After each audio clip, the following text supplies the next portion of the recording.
হ্যাঁ বলো কুমড়ো ফুল। ছবি তুলে দেখো। এই যে টমেটো গাছ।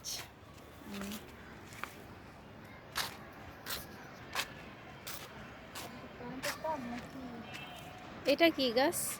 এইটা কি লিফটারিয়া নাকি? না লিফট না না না না, পাখি পালে এই ওই যাস না যাস নি মো যাস নি পাখি তো নাই এখন।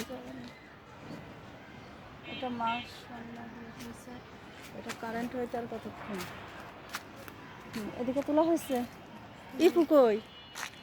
আইপু আছে। এই যে বেগুন, এই যে বেগুন, তারপরে কচু শাক লাগাইছিল মেবি না? কচু শাক। এটা হচ্ছে বাইতর শাক। বাইতর শাক বলে, হ্যাঁ বাইতর শাকই তো হয়। এটা পুঁই ডাঁটার শাক। আর এটা ওই যে কি শাক যেন বলে গ্রামে, খুব ভালো এই শাকটা খেতে। আসো এই পুষো না তো মুরগি গ্রিল না দেয়া পর্যন্ত শান্তি নেই।